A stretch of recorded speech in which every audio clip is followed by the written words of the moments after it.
Пожалуйста, спрашивайте, Рамиль Валерьевич.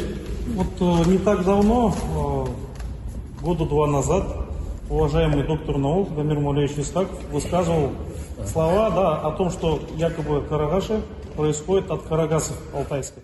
И действительно в составе нагайцев, нагайских племен, такого наименования нет, карагаш. Зато в Сибири есть один маленький народец, который называется карагас. Карагас. Это уже сейчас обрусевающийся, исчезающий народ, но существует. И отчетливо видно, что между этими двумя этнонимами есть прямая связь. Поэтому еще надо исследовать, действительно ли эти нагайцы, эти карагаши являются нагайцами. Елки. Как можно вообще, да, прокомментировать, да, уважаемые ученые, такие слова? Ужасный Дамир Мавлевич. Он говорит, во мне сразу ученый и политик.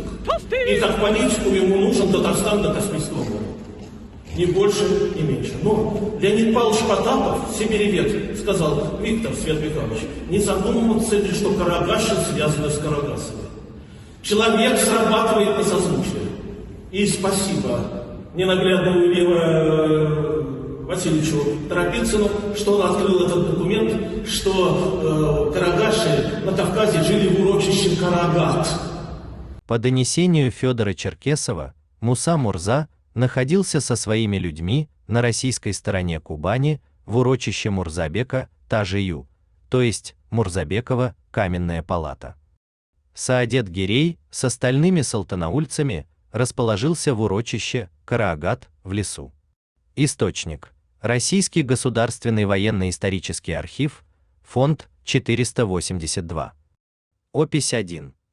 Дело 184. Листы с 25 по 29. Ввел в научный оборот Торопицын Илья Васильевич в своей статье «Салтанаульцы.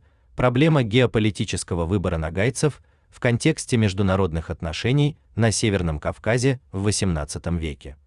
Чиновники всегда делают дипломатические ошибки. Вместо «ше» написали «ты». Ну то, что мы очень Карагат были. Мы на днях с вами решим, Рамиль Валерьевич, там надо побывать, потоптаться в Карагате и в центральной поляне огромного леса. Увы, не складывается. Хотя ход мысли, он понятен, интересен, но он ведет в тупик и символизирует Путин. Большое спасибо за вопрос.